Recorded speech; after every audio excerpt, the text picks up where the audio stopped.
Welcome आप सभी का शुद्ध देसी फिजिक्स पर डायमेंशनल एनालिसिस के नेक्स्ट लेक्चर में। अभी तक हमने डायमेंशनल एनालिसिस में जो स्टडी किया वो थे बेसिकली डायमेंशनल फॉर्मूला और डायमेंशनल फॉर्मूला पर बेस्ड कुछ पर्टिकुलर एप्लीकेशंस ऑफ डायमेंशंस, जिसमें हमने पहला एप्लीकेशन स्टडी किया था conversion from one system to another. Second application था checking the accuracy of relation using principle of homogeneity of dimensions. Third application था to find the dimensions of an unknown physical quantity। Fourth application था derivation of formula और इनसे अलग dimensions के क्या क्या uses हो सकते हैं या डायमेंशन से रिलेटेड किस तरह के क्वेश्चन पूछे जा सकते हैं, वो सब हम स्टडी करने जा रहे हैं आज के लेक्चर मिसलेनियस क्वेश्चंस में। देखें इसमें क्वेश्चन नंबर 1 से लेकर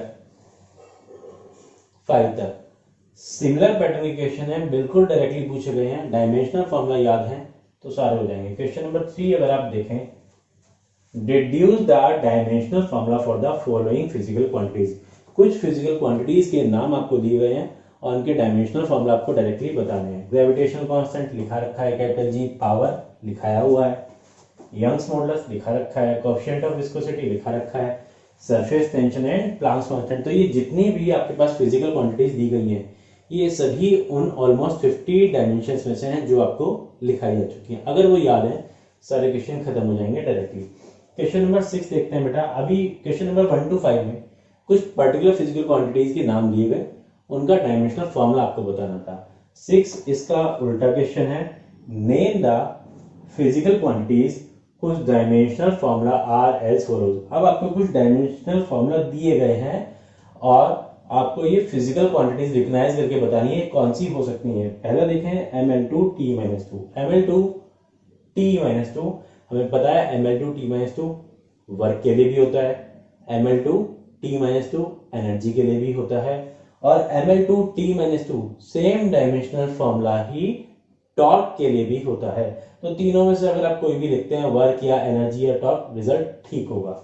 इसी तरह से Ml2T-3 पावर के लिए होता है। ये सारे के सारे डायमेंशनल फॉर्मूला आपको दिए गए हैं और आपको इनसे एसोसिएटेड फिजिकल क्वांटिटीज बतानी है। क्वेश्चन नंबर 7 देखें बेटा, और किस तरह से क्वेश्चन ये पूछा जा सकता है।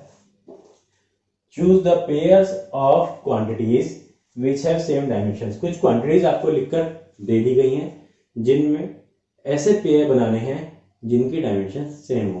क्वांटिटीज क्या है? Impulse, force, work, momentum, moment of force and tension. हमें पता है फोर्स और टेंशन एक ही बात है, tension is a restoring force. So force की जो डायमेंशन है और टेंशन के इक्वल है, दोनों को साथ लिख देंगे। ऐसे ही work and moment of force, moment of force का दूसरा नाम टॉर्क होता है, ये भी आपको लिखा जा चुका है। एक बचता है impulse and momentum. Impulse and momentum इन दोनों की डायमेंशंस भी सेम होती है। तो अगर आपको वो डायमेंशंस याद हैं जो शुरू में दिखाई गई हैं तो इन सारे क्वेश्चंस को करने में कोई दिक्कत नहीं होगी। नेक्स्ट देखते हैं बेटा, क्वेश्चन नंबर 8।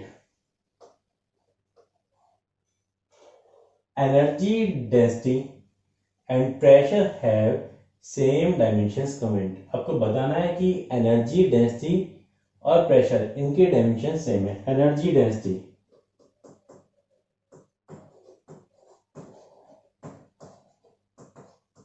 एनर्जी डेंसिटी होता क्या है? एनर्जी डेंसिटी होता है एनर्जी पर यूनिट वॉल्यूम या एनर्जी अपॉन वॉल्यूम। आपने डेंसिटी पढ़ा है, डेंसिटी क्या होता है? डेंसिटी होता है मास अपॉन वॉल्यूम। इसका पूरा नाम होता है mass density. Mass density, mass upon volume, तो एनर्जी डेंसिटी क्या बना? Energy upon volume. और एनर्जी अपॉन वॉल्यूम, एनर्जी के लिए डायमेंशनल फॉर्मूला Ml2T-2, वॉल्यूम के लिए L3। L3 ऊपर जाके माइनस में कन्वर्ट हो जाएगा तो ऊपर बचेगा प्लस का 2 पावर L में और माइनस का 3। रिजल्ट आया Ml-1T-2। और यही आपके पास प्रेशर की डायमेंशंस भी होती है। पता है आपको डायरेक्टली प्रेशर, चाहो तो दिखा सकते हो। Pressure is equal to force upon area. Force के लिए Ml-T-2, एरिया के लिए L2, तो similar Ml-1T-2। Energy density and pressure have same dimensions. True है या नहीं? यस, ट्रू है। क्वेश्चन नंबर 9 देखें। क्वेश्चन नंबर 9 में आपसे बोला गया pressure is defined as momentum per unit volume. Pressure वो आप अभी निकाल ही चुके हैं, फिर से दिखा देते हैं। mL(T-2) divided by L2 mL-1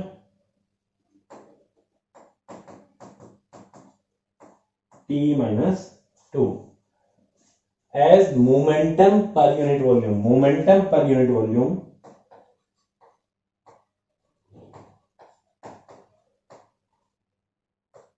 per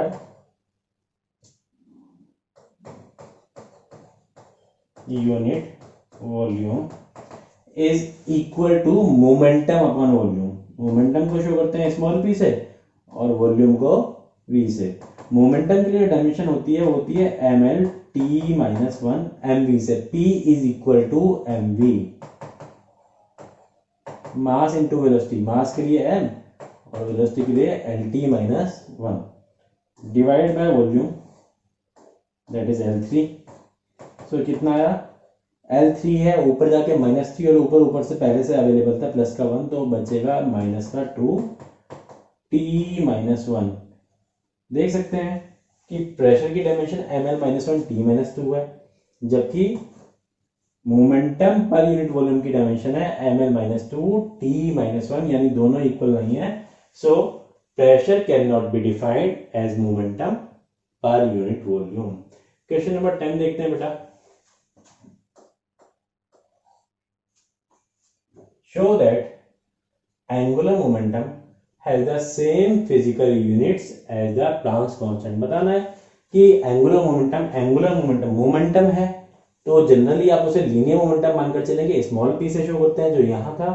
अगर एंगुलर मोमेंटम बोला गया है तो उसे एल से शो करते हैं और इसका फॉर्मूला होता है आई ओमेगा। डायमेंशनल फॉर्मूला आपको निकलवा रखा है। आई होता है इसमें moment of inertia mL2, omega होता है इसमें एंगुलर वेलोसिटी। एंगुलर वेलोसिटी के लिए dimension formula T-1, so mL2 T-1। show that angular momentum has the same physical units as the Planck's constant h। और Planck's constant के equal आने वाली है तो आपको शो करना है। Planck's constant के लिए इन्होंने फॉर्मूला खुद प्रोवाइड किया है, E equal to H nu या H is equal to E upon nu. E के लिए mL2 T-2, न्यू के लिए फ्रीक्वेंसी होता है इसमें, E एनर्जी होता है, न्यू फ्रीक्वेंसी होता है। सो एनर्जी के लिए mL2 T-2, फ्रीक्वेंसी के लिए T-1। T-1 ऊपर जाएगा तो कन्वर्ट होगा +1 में और फाइनली बचेगा mL2 T-1। क्वेश्चन नंबर 11 देखें बेटा। क्वेश्चन नंबर 11 में justify L plus L is equal to L। Dimensions में आप L प्लस L को भी L रखते हैं और M माइनस L को भी L रखते हैं। डायमेंशंस बेसिस पर देखें, न्यूमेरिकल वैल्यू के बेसिस पर नहीं, डायमेंशंस के बेसिस पर देखें तो L प्लस L भी L होगा, L माइनस L भी L होगा। सिंपली आपको लिखना है addition of two lengths is always a length having dimension L। Similarly subtraction of two lengths is always a length having dimension L। So we can say L plus L is equal to L and L minus L is equal to L on dimensional background। Dimensional background पर numerical value को आप consider नहीं करते, length में length add करेंगे तो वो length ही आनी है और लेंथ आई तो डायमेंशन L ही बनना है। इसी तरह से लेंथ में से लेंथ सब्ट्रैक्ट करेंगे तो लेंथ ही आएगी और लेंथ के लिए डायमेंशन L ही होती है। Question number 12। क्वेश्चन नंबर 12 और 13 दोनों सिमिलर पैटर्न के क्वेश्चन है। कॉम्पिटिशन्स में काफी ज्यादा पूछे जाते हैं इस तरह के क्वेश्चन, जहां 3-4 फिजिकल क्वांटिटीज मिलाकर एक क्वेश्चन बना दिया जाता है। Find the dimensional formula of 1/4 pi epsilon naught E square upon HC। 1/4 pi epsilon naught E square upon HC where symbols have their usual meanings. और सिंबल्स जो भी हैं जनरली उनके जो मीनिंग होते हैं वो आपको अपने आप से पता होना चाहिए। 4 एंड पाई दोनों ही यूनिटलेस डायमेंशनलेस हैं। एप्सिलॉन नॉट स्टैंड करता है एब्सोल्यूट इलेक्ट्रिकल परमिटिविटी के लिए, जिसकी डायमेंशंस आपको उन 50 डायमेंशंस में लिखाई गई है। ई स्टैंड करता है इलेक्ट्रॉनिक चार्ज के लिए, 10th क्लास अभी पढ़ के आ चुके हैं। 10th क्लास में आपने स्टडी किया था कि इलेक्ट्रॉन पर जो चार्ज होता है 1.6 10⁻19 कूलम, इसे स्मॉल ई से शो किया जाता है और इलेक्ट्रॉनिक चार्ज हो जाता है। तो स्मॉल ई एक चार्ज है, H stands for Planck's constant, वो भी आपको पता है।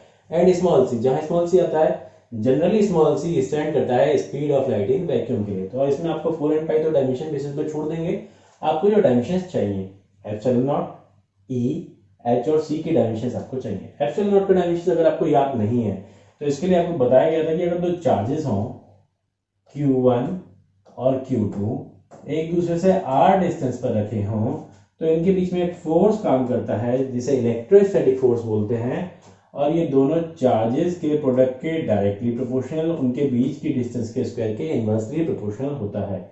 इक्वल करने के लिए यहाँ जो कांस्टेंट चलता है वो होता है 1/4πε0, जिसमें एप्सिलॉन नॉट होता है एब्सोल्यूट इलेक्ट्रिकल परमिटिविटी। अगर आपको एप्सिलॉन नॉट का डायमेंशन निकालना है so epsilon naught is equal to 1/4πf, cross multiply कर लिया, f को नीचे लगा, एप्सिलॉन नॉट को उधर, into Q1 Q2 upon r square. अब अगर आप डायमेंशन निकालें 1/4, 4 को आप छोड़ देंगे डायमेंशन लेस है, पाई को छोड़ देंगे डायमेंशन लेस है, F force ml/t-2। Q stand for charge, charge का फॉर्मूला आपको पता है, Q is equal to IT, I is equal to Q/T, electronic current, ये भी 10 से पढ़ के आ चुके हैं, ये Q is equal to IT। I इसमें एक फंडामेंटल क्वांटिटी है इलेक्ट्रिक करंट और डायमेंशन होती है A। T टाइम ये भी फंडामेंटल क्वांटिटी है, तो इसके डायमेंशन बनती है AT के इक्वल। सो जहां पर भी चार्ज की बात करेंगे, चाहे वो Q से शो करें या स्मॉल e से शो करें, आप डायमेंशन यूज करेंगे AT के इक्वल। सो Q1 की जगह AT, Q2 भी चार्ज है AT, डिवाइड बाय R इस दोनों चार्जेस के बीच की डिस्टेंस L, और स्क्वायर है तो स्क्वायर कर दिया मेरे पास। M सिंगल पावर है, ऊपर जाके माइनस में कन्वर्ट हो जाएगी, M-1, नीचे में एक पावर यहाँ से, दो पावर यहाँ से ऊपर गई तो -3 हो गई, +3 से। T नीचे -2 है, ऊपर जाके +2, और ऊपर पहले से एक पावर यहाँ से, एक पावर यहाँ से एग्जिस्ट करता है, तो T का पावर 4 एंड A का पावर 2। तो अगर आपको एप्सिलॉन का डायमेंशनल फॉर्मूला याद नहीं है तो ये आपको एक्सप्रेशन पता होना चाहिए, डायमेंशंस निकालते हुए आपको बताया गया था ये। सो अब रिप्लेस करें अगर आप, तो 1/4 epsilon naught is equal to 4 and pi दोनों डायमेंशनलेस है, एप्सिलॉन नॉट के लिए M-1 L-3, T4A2,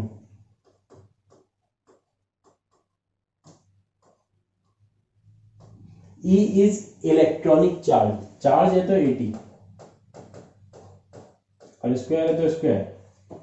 H is Planck's constant के लिए अभी पढ़कर आ चुके हैं, ml/t-1, नहीं तो इसके लिए भी निकाल सकते हैं, E equal to h nu से, and C is speed of light in vacuum L-t-1। अगर आप इसे चेक करें तो m का पावर यहाँ से -1, यहाँ से +1, दोनों पावर आपस में कैंसिल हो गई, m का पावर बचा 0। ऐसे L का पावर चेक करें, -3 है नीचे, और नीचे 2 यहाँ से 1 यहाँ से, नीचे प्लस का भी 3 है, 2 यहाँ से और एक पावर यहाँ से, तो प्लस का भी 3 माइनस का भी 3, L का पावर भी 0। T को चेक करें, नीचे दिया गया है T का पावर 4 प्लस में और -1 -2 यानी 2 माइनस में, तो T का पावर नीचे 4 प्लस का 2 माइनस का बची नीचे पावर 2, और ऊपर भी T का पावर 2, T का पावर 2 से T का पावर 2 भी कैंसिल, T का पावर 0, ऊपर भी A का पावर 2 और नीचे भी A का पावर 2, यानी कि M0 L0 T0 and A0। ये पूरी जो आपने टर्म गिवन थी 1/4πε0 E²/SC, ये एक डायमेंशन लेस टर्म है।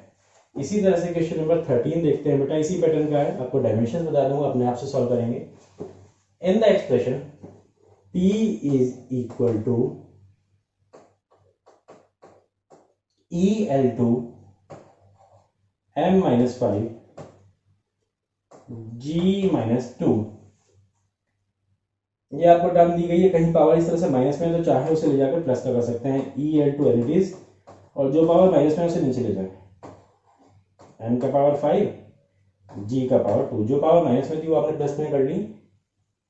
E, M, L and G denote energy, E stand कर रहा है एनर्जी के लिए, M मास के लिए, L एंगुलर मोमेंटम के लिए, एंड G ग्रेविटेशनल कांस्टेंट के लिए जो चार टर्म आपके पास आई, ई एनर्जी है, एल एंगुलर मोमेंटम है, एम मास है और जी यूनिवर्सल ग्रेविटेशनल कांस्टेंट, चारों की डायमेंशंस आपको पता है, लिखा रखी हैं। Show that p is a dimensionless quantity. जब डायमेंशन रखकर आप सॉल्व करेंगे तो सिमिलर केस आने वाला है m0, l0 एंड t0, यानी कि ये भी एक डायमेंशनलेस क्वांटिटी आने वाली है। नेक्स्ट देखते हैं बेटा, क्वेश्चन नंबर 14। क्वेश्चन नंबर 14 में बोला गया identify the physical quantity x। एक एक्सप्रेशन आपको दिया गया है, x is equal to I F V square W L Q, where I is movement of inertia. I बोला गया मूवमेंट ऑफ इनर्शिया है, F is force, V is velocity, W is work and L is length. और आपको dimension रखते हुए बताना है कि x कौन सी पर्टिकुलर फिजिकल क्वांटिटी को शो कर सकता है। तो देखिए बेटा, I is movement of inertia. Movement of inertia के लिए डायमेंशनल फॉर्मूला होता है ml2, f is force, force के लिए होता है ml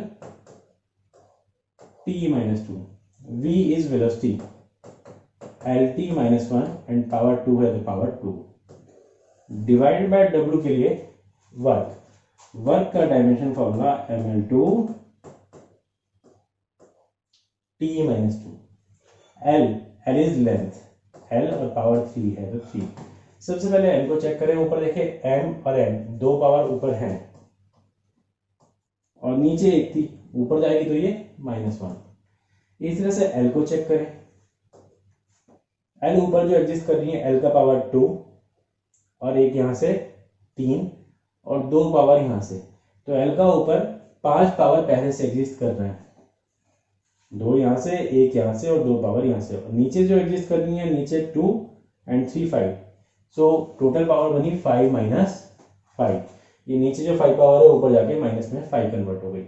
t के लिए अगर आप देखें तो t ऊपर जो पावर एग्जिस्ट कर रही है माइनस का 2 and -1 into 2 is -2, so minus की 4 हो गई। नीचे है, नीचे भी है माइनस का 2, ऊपर जाएगा तो प्लस का 2। चेक कर ले क्या बचता है, n का पावर बचा 1, l का पावर खत्म हो गया, 0 हो गया एंड t का पावर बचा -2 के इक्वल mt-2। अब सोचो mt-2 कौन सा फिजिकल क्वांटिटी का डायमेंशन होता है। mt-2 जो आपको क्वांटिटीज दिखा रखी हैं उनमें सरफेस टेंशन या स्प्रिंग कांस्टेंट या फोर्स कांस्टेंट, एक ही बात है, स्प्रिंग कांस्टेंट या फोर्स कांस्टेंट, सरफेस टेंशन या फोर्स कांस्टेंट, दोनों के लिए डायमेंशन mt-2 होती है। कोई सा भी आप लिखेंगे तो चल जाएगा, x में भी फोर्स कांस्टेंट और सरफेस टेंशन।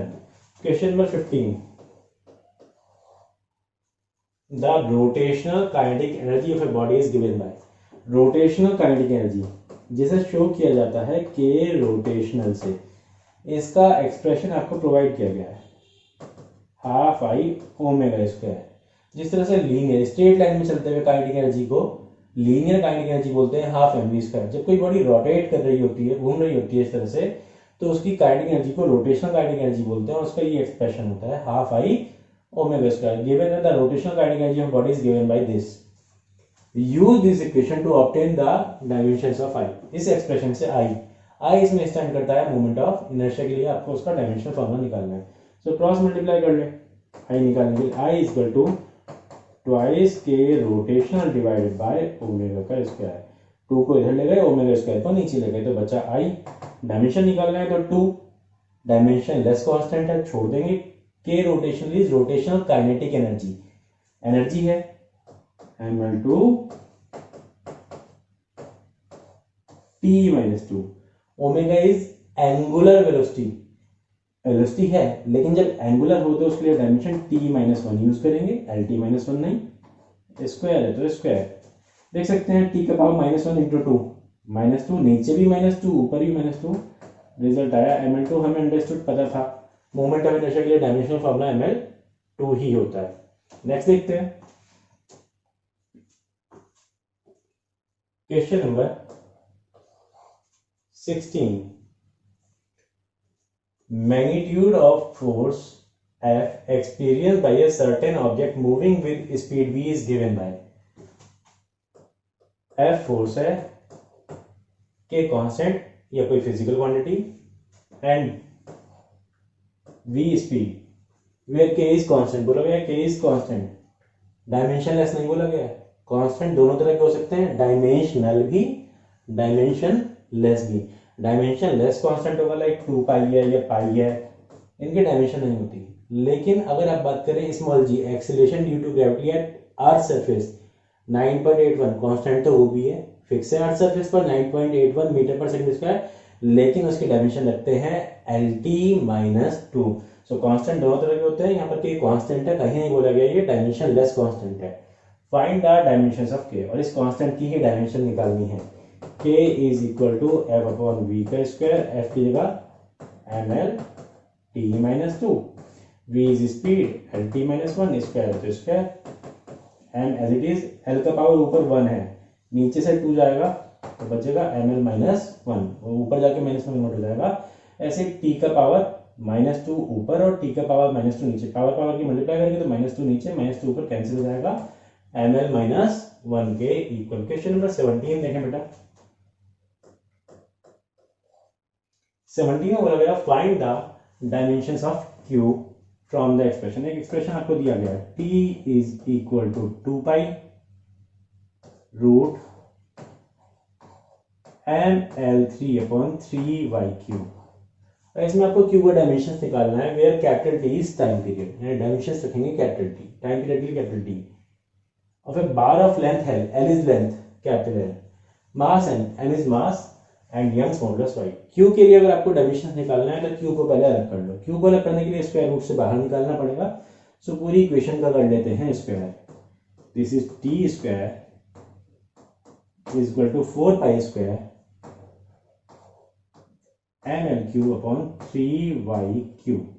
Q को लेफ्ट साइड ले आते हैं, Q is equal to 4 pi square ml3 upon 3y into T का स्क्वायर, क्रॉस मल्टीप्लाई Q को इधर लेकर टी स्क्वायर को नीचे लेकर। अब आपके लिए बिल्कुल सिंपल क्वेश्चन बन चुका है, जस्ट डायमेंशन रखकर आपको सॉल्व करना है। 4 पाई स्क्वायर को छोड़ देंगे, 3 को छोड़ देंगे क्योंकि ये डायमेंशन लेस कॉन्स्टेंट्स हैं, m is mass m, l is length l और पावर 3 है तो 3, y is Young's modulus, Young's modulus के लिए ml-1 t-2 and capital T is time period और स्क्वायर है तो स्क्वायर। सॉल्व करेंगे तो रिजल्ट आपके सामने जाएगा L का power 4।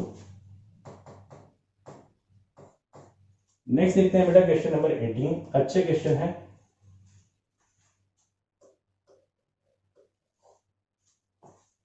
In the equation y is equal to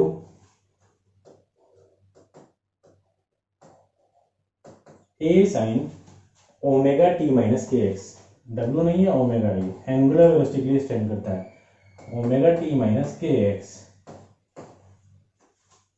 t and x stand for time and distance respectively. इसमें t टाइम के लिए स्टैंड करेगा, यानी डायमेंशंस में t capital T, x distance के लिए सो l। Obtain the dimensional formula for omega and k। Omega और k का डायमेंशनल फॉर्मूला आपको इसमें निकालना है कि ओमेगा और k का डायमेंशनल फॉर्मूला कितना है। देखिए बेटा, आपको बताया गया है कि जितने भी ट्रिग्नोमेट्रिकल रेशियोज होते हैं, साइन कॉस टेन, इन सब के साथ ये जो आगे की टर्म लिखी होती है ये एंगल होती है। So omega T minus K x एक एंगल है, क्लियर बेटा। ये अगर ओमेगा टी में से के एक्स को सब्ट्रैक्ट करने पर एंगल आ रहा है तो ओमेगा टी खुद भी एक एंगल होना चाहिए और के एक्स भी एक एंगल होना चाहिए, क्योंकि एंगल में से एंगल को सब्ट्रैक्ट करने पर ही एंगल आ सकता है। सो ओमेगा टी एक एंगल है और के एक्स भी एक एंगल है। अगर ओमेगा टी एंगल है सो ओमेगा टी एंगल होने के कारण होना चाहिए dimension less, that is m0 l0 t0, क्योंकि एंगल एक डायमेंशन लेस फिजिकल क्वांटिटी है। और यहां से अगर आप ओमेगा के लिए निकालेंगे so omega is equal to m0 l0 t0, t को नीचे ले गए, जब आपने t के लिए डायमेंशन रखा नीचे ले जाके तो वो कैपिटल T रखेंगे क्योंकि टाइम बोला गया था। सो कितना बना t-1। इसी तरह से के एक्स भी एक एंगल है, बताया एंगल में से एंगल को सब्ट्रैक्ट करके ही एंगल आ सकता है। सो के एक्स भी एक एंगल होना चाहिए। अगर के एक्स एक एंगल है सो ये पूरा के एक्स भी डायमेंशन लेस होना चाहिए, माने m0 l0 t0। और अगर आपको निकालना है के सो एक्स को नीचे ले जाओ, m0 l0 t0 divide by x. X के लिए डायमेंशन रखेंगे सो एल, क्योंकि एक्स बोला गया था डिस्टेंस, तो कितना आया l माइनस 1। क्लियर ही। नेक्स्ट देखते हैं बेटा क्वेश्चन नंबर 19। कभी कभी आ जाता है, ये एक ऐसे क्वेश्चन है जिसमें क्वेश्चन पढ़ के ही आपको डायमेंशंस पता चलेंगी कि ये कौन कौन सी डायमेंशंस हमें यूज करनी है। The number of particles given by n is equal to minus का d n2 minus n1 divided by x2 minus x1 are crossing a unit area perpendicular to x-axis in unit time। So n एक number है, number of particles crossing unit area perpendicular to x-axis in unit time, माने n is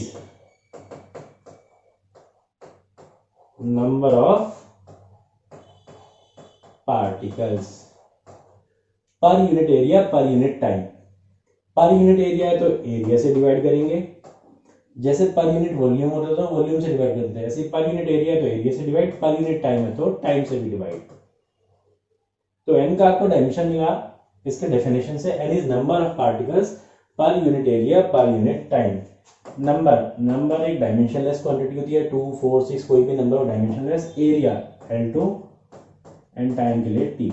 सो कितना आया l minus 2 t minus 1।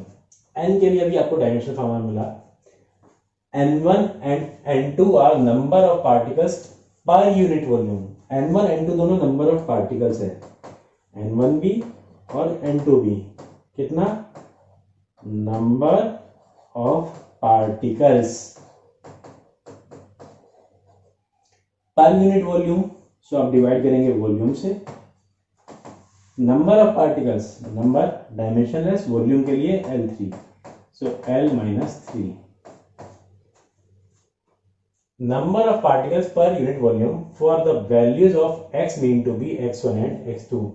किन के लिए, जहां x1 और x2 x एक्सिस पर लाई करने वाली दो पोजीशन होगी। बोला गया था are crossing unit area perpendicular to x axis. x axis distance के लिए स्टैंड कर रहा है x1 वाली पोजीशन पर, n1 पार्टिकल्स क्रॉस कर रहे हैं पर यूनिट वॉल्यूम, x2 वाली पोजीशन पर n2 पार्टिकल्स क्रॉस कर रहे हैं पर यूनिट वॉल्यूम। सो x1 और x2 x एक्सिस पर लाई करने वाली दो पोजीशंस हैं और पोजीशन के लिए डायमेंशनल फॉर्मूला होता है L। सो x1 या x2 इनके लिए डायमेंशनल फॉर्मूला आप यूज करेंगे L। अब आपके पास सारी डायमेंशन सिस्टम मिल चुकी हैं।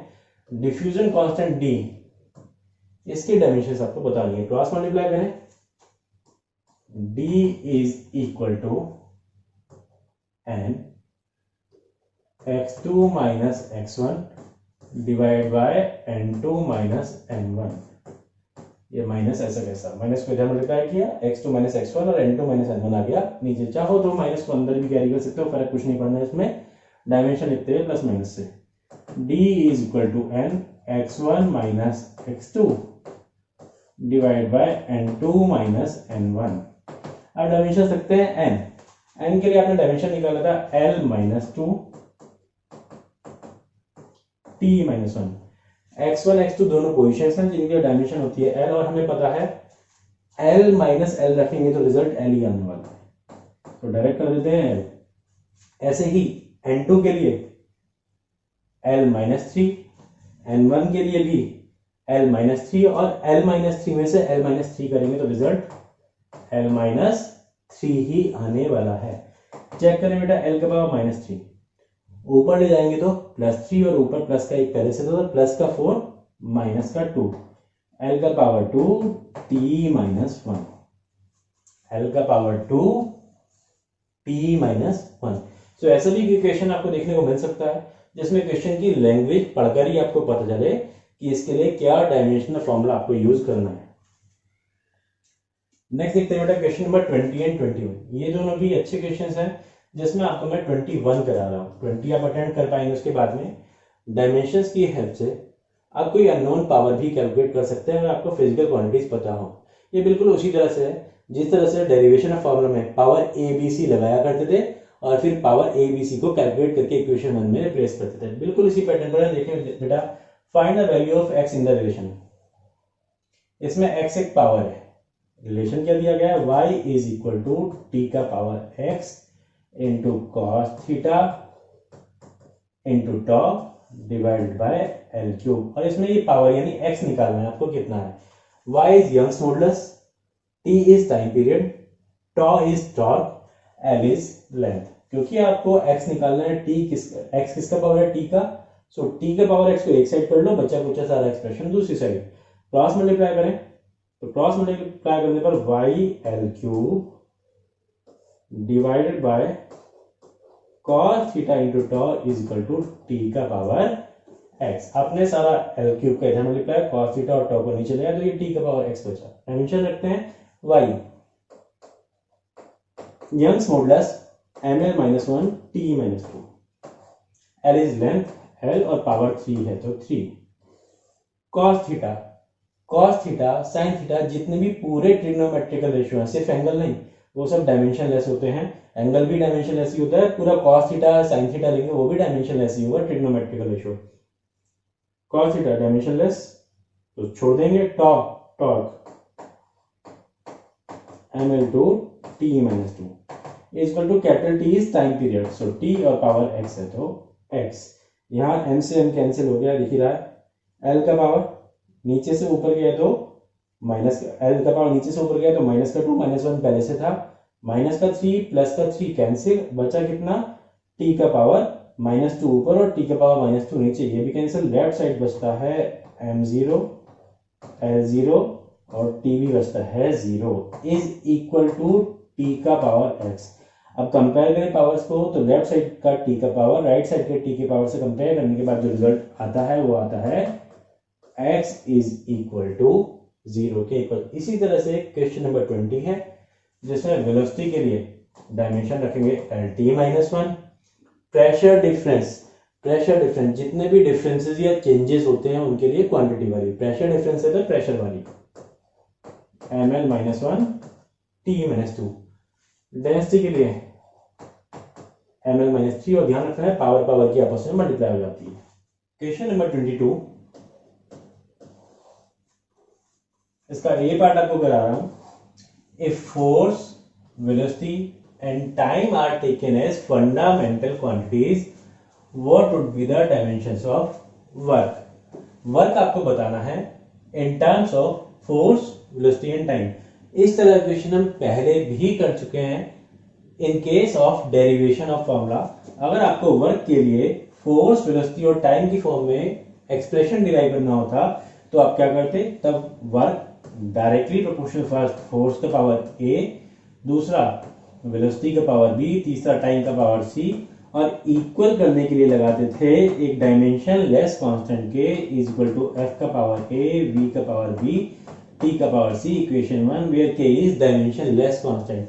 यहां माइनर डिफरेंस ये है कि आपको वर्क का एक्सप्रेशन नहीं, डायमेंशंस ऑफ वर्क निकालना है, और जब आपको वर्क का डायमेंशंस निकालना है in terms of force, velocity and time, तो सॉल्यूशन का पैटर्न बिल्कुल सेम रहेगा, लेकिन डायमेंशंस में डायमेंशन लेस कांस्टेंट जो कि k था, इसे कंसीडर नहीं करेंगे, तो इसे छोड़ देंगे, तो आपके पास डायरेक्टली प्रोपोर्शनल की जगह डायरेक्टली इक्वल लेकर चलना है।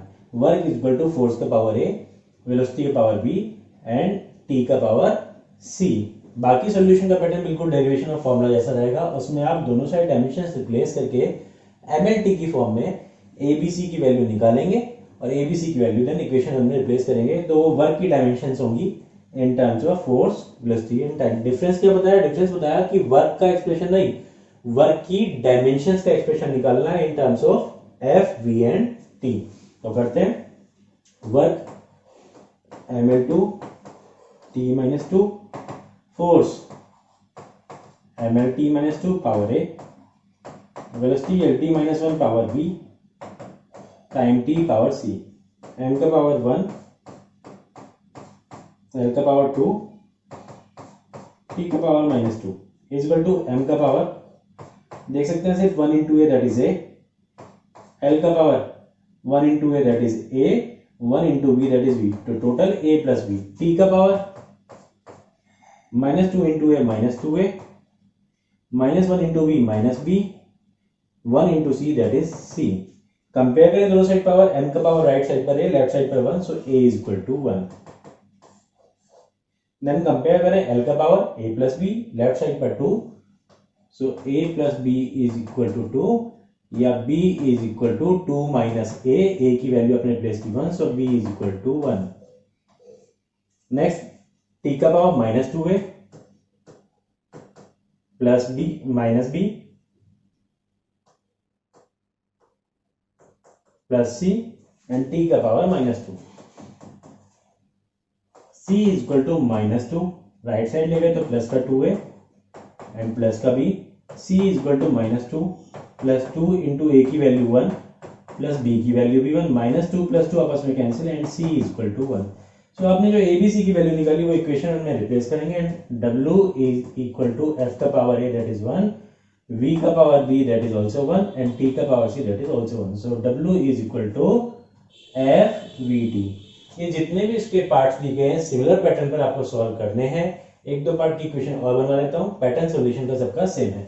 देखते हैं इसका F part. If density rho density है, डायमेंशन में यूज करेंगे ml-3, acceleration due to gravity g acceleration due to gravity, dimension में यूज करेंगे lt-2, फ्रीक्वेंसी न्यू फ्रीक्वेंसी है, डायमेंशन में यूज करेंगे t-1, are the basic quantities, ये basic quantities यानी फंडामेंटल क्वांटिटीज कंसीडर करें। Find the dimensions of force के expression नहीं है, आपको फोर्स की डायमेंशन निकालनी है in terms of these quantities. So force is equal to, पहला डेंसिटी यानी रो का पावर ए, दूसरा एक्सीलरेशन ड्यू टू ग्रेविटी यानी जी का पावर बी, एंड तीसरा फ्रीक्वेंसी यानी न्यू का पावर सी, इक्वेशन 1। और उसके बाद सेम पैटर्न, फोर्स के लिए mlt-2, रो के लिए ml-3, जी के लिए lt-2 एंड न्यू के लिए t-1। डायमेंशन रिप्लेस करते हुए एबीसी की वैल्यू निकालेंगे और यहां पर लाकर रिप्लेस कर देंगे। नेक्स्ट देखते हैं बेटा, क्वेश्चन नंबर 23। अच्छा क्वेश्चन है, इस तरह क्वेश्चन में पूछ लिया जाता है। इसका ए पार्ट देखते हैं। If the units of force, energy and velocity are, तीन क्वांटिटी जो आपको बोली गई, फोर्स, एनर्जी, वेलोसिटी, इनके लिए यूनिट्स आपको प्रोवाइड की गई हैं 20 न्यूटन यानी पूरी तरह ऐसा ही, 200 जूल, ये भी पूरी तरह ऐसा ही जूल, एंड वेलोसिटी के लिए दिया गया 5 मीटर पर सेकेंड, यानी कि जो आपके पास यूनिट्स दी गई हैं फोर्स, एनर्जी और वेलोसिटी के लिए वो पूरी तरह ऐसा ही है। Find the units of length, mass and time. तो आपको लेंथ यानी L, मास यानी m और टाइम यानी कैपिटल T बताना है। तो अगर आपको कुछ पर्टिकुलर फिजिकल क्वांटिटीज दी गई हो लाइक फोर्स, एनर्जी, वेलोसिटी, उनकी हेल्प से आपको फंडामेंटल बताने हो, मास, लेंथ, टाइम कितने कितने होंगे इस पर्टिकुलर गिवन सिस्टम में, तो बता सकते हो। इसके लिए क्या करना है, जिस भी फिजिकल क्वांटिटी के लिए आपको यूनिट प्रोवाइड की गई है लाइक फोर्स के लिए 20 न्यूटन, तो उस फिजिकल क्वांटिटी के डायमेंशनल फॉर्मूला को ml-t-2 फोर्स के लिए इक्वेट कर लो गिवन वैल्यू से 20 न्यूटन, इक्वेशन 1। इसी तरह एनर्जी के लिए ml2 t-2 given value is 200 joule, equation 2। और तीसरा velocity lt-1 is equal to 5 metre पर सेकेंड। ध्यान रखना है कि तीनों का सिस्टम सेम होना चाहिए, यहां ऑलरेडी सेम है, न्यूटन, जूल एंड मीटर पर सेकेंड। अब इनकी हेल्प से अगर आप m, l और t निकालेंगे यानी मास, लेंथ और टाइम निकालेंगे तो वो भी अंडरस्टूड SI में ही निकल के आएंगे, माने kg में, लेंथ मीटर में और टाइम सेकेंड में। आपने गिवन वैल्यू पूरी SI सिस्टम में यूज की है, तो जो रिजल्ट आने वाले हैं यानी m, l, t आपको निकालने हैं वो SI में निकल कर आने वाले हैं। उसके लिए आपको इन तीनों इक्वेशन को साइमल्टेनियसली सॉल्व करना है, आइदर डिवीजन से या मल्टीप्लिकेशन से या एलिमिनेशन से, जैसे भी आप कर सकें। अगर आप देखें यहाँ पर इक्वेशन 2 को अगर मैं इक्वेशन 1 से डिवाइड करता हूँ तो ml2 t-2 divide by ml t-2 is equal to 200 divide by 20। ये कैंसिल हो जाएगा 10 में, m से m कैंसिल, t-2 से t-2 कैंसिल, एक l से एक l कैंसिल, और रिजल्ट कितना आया बेटा, l इज इक्वल टू 10। क्योंकि l लेंथ है, SI सिस्टम में ही निकल कर आएगा, बाकी सब SI में, तो रिजल्ट हुआ 10 मीटर। ये पहला रिजल्ट। अब आपके पास l अवेलेबल है। अगर आपके पास l अवेलेबल है तो l की हेल्प से आप t भी निकाल सकते हैं। कैसे? इस l की वैल्यू को इक्वेशन 3 में रिप्लेस करके, LT-1 इज इक्वल टू 5, या अगर आपको t-1 निकालना है तो 5/L, मैंने 5/L की वैल्यू 10, 1/2, और इससे जब आपने इन्वर्स करके t निकाला तो t is equal to 2, t-1 is equal to 1/2, inverse कर देंगे तो t is equal to 2 second में आएगा, क्योंकि SI में यूज करके चल रहे हैं सब कुछ। अब आपके पास L भी अवेलेबल है, t भी अवेलेबल है। L और t की हेल्प से आप m निकाल सकते हैं, चाहे इक्वेशन 1 को यूज करके या इक्वेशन 2 को। अगर आप बात करें 1 की, mlt-2 is equal to 20, m is equal to 20/LT-2, 20/L की वैल्यू आपके पास अवेलेबल है कितनी, 10। जो t-2 था इसे ऊपर ले जाते हैं और इसे कर लेते हैं t+2, ये 2 टाइम्स में कैंसिल, 2 एल इज, t की वैल्यू कितनी निकाली 2, और उसका स्क्वायर करेंगे तो बन गया 4। सो m इज इक्वल टू 8, और रिजल्ट आएगा ऐसा सिस्टम होने के कारण केजी में। इसी का एक क्वेश्चन डी पार्ट और बताता हूँ आपको, सॉल्व अपने आप से ही करेंगे, बीच की पार्ट भी और ये भी। If the unit of force for kilo Newton, बोला गया फोर्स यानी ml t-2, लेकिन इस बार ये किलो न्यूटन में दिया गया है, तो किलो न्यूटन ना यूज करके किलो को कन्वर्ट कर लेते हैं 10⁻³ से, और ये कन्वर्ट हो गया न्यूटन में। किलो न्यूटन की जगह किलो हटा दिया, 10⁻³ यूज कर लिया, तो ये पूरी तरह ऐसा ही बन गया। दूसरा, that of time millisecond, time यानी टी के लिए मिली का मतलब 10⁻³ और सेकेंड, ये इक्वेशन 2, ये भी पूरी तरह ऐसा ही। तीसरा, दैट ऑफ पावर, तीसरा दिया गया पावर का मतलब होता है डायमेंशन ml2t-3, किलोवाट, किलो हटा दें तो 10⁻³, और ऐसे ही सिस्टम में पावर की यूनिट होती है वाट। तो जो आपके पास गिवन वैल्यूज थी, पहली वैल्यू थी किलो न्यूटन, आपने उसे ठीक से किया, किलो हटाया, न्यूटन में कन्वर्ट किया।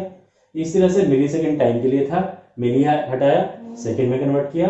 पावर, वो आपके पास गिवन थी किलोवाट, उसे आपने किलो हटाया, 10⁻³ से वाट में कन्वर्ट किया। आप देख सकते हैं आपके पास जो 3 इक्वेशन है पूरी तरह ऐसा ही है, फोर्स के लिए न्यूटन, टाइम के लिए सेकेंड, एंड पावर के लिए वाट। तो जो भी रिजल्ट आएगा आइदर m या l या d, वो पूरी तरह ऐसा ही में होगा। पूछा क्या गया आपसे, what would be the unit of mass and length. Mass and length जब आपको बताने हैं m कितना होगा और l कितना होगा, क्योंकि आप पूरी तरह SI में कन्वर्ट कर चुके हो, तो मास आने वाला है केजी में और लेंथ आने वाली है मीटर में। देख सकते हैं मास दिया गया 1 kg, l दिया गया 10⁻³ मीटर। इसी तरह से आप सॉल्व करेंगे, आइदर मल्टीप्लाई करके या डिवाइड करके। Next is question number 24।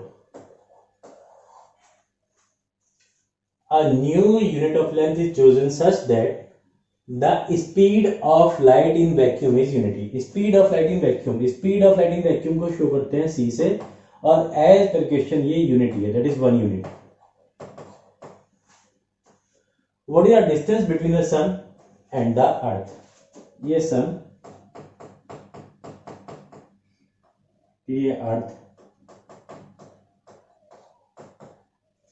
इन दोनों के बीच की डिस्टेंस एस कितनी होगी, कब, in terms of new unit. If light takes 8 minute 20 second to cover this distance, अगर सन से लाइट चलते हुए अर्थ तक आए तो उसे आने में जितना टाइम लगने वाला है वो 8 मिनट 20 सेकेंड का है।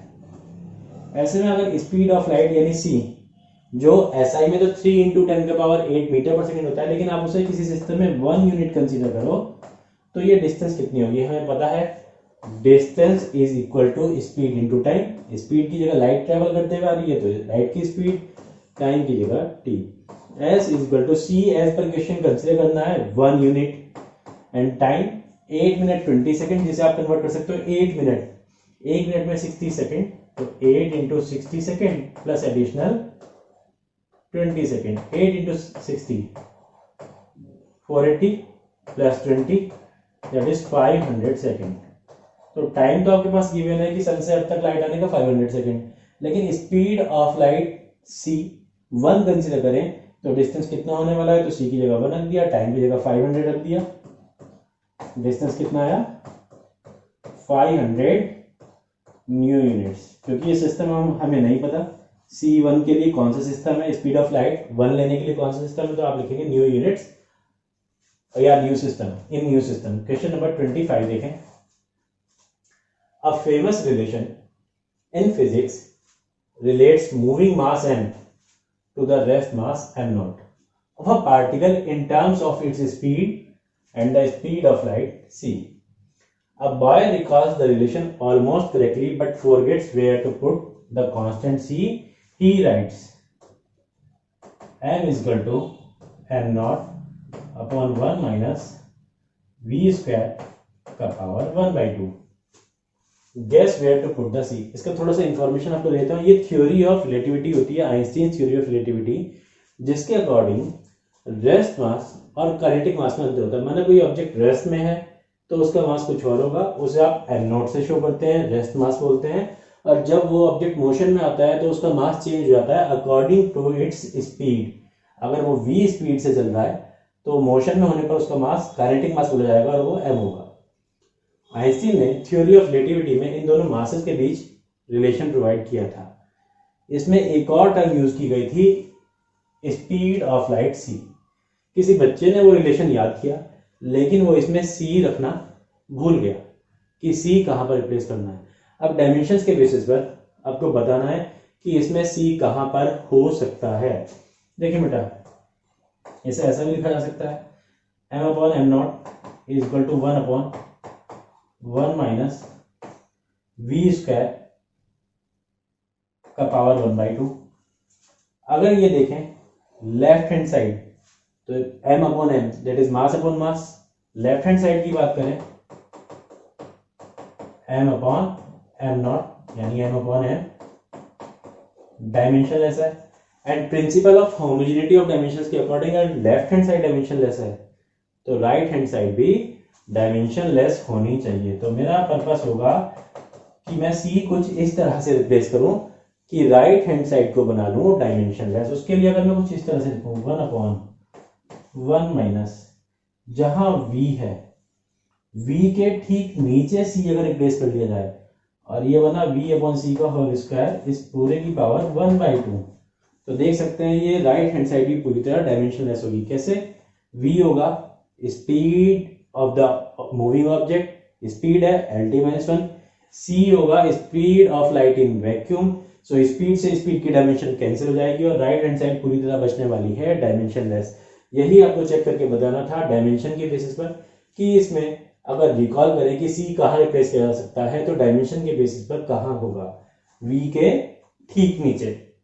m/m0 that is left hand side dimensionless है, तो आपने c कुछ इस तरह से रिप्लेस किया है कि राइट हैंड साइड भी डायमेंशन लेस बन जाए। उसके लिए c होना चाहिए v के नीचे। इसी के साथ हमने खत्म किया डायमेंशनल एनालिसिस, जो फिजिकल वर्ड एंड मेजरमेंट का फर्स्ट पार्ट था। नेक्स्ट लेक्चर में हम स्टार्ट करेंगे फिजिकल वर्ड एंड मेजरमेंट का second part, significant figures and error analysis, और थर्ड वन लास्ट पार्ट होगा मेजरमेंट। होप सभी को ये पसंद आया होगा। अगर अच्छा लगता है तो वीडियो को लाइक करें, चैनल को शेयर करें एंड सब्सक्राइब करें। Thank you.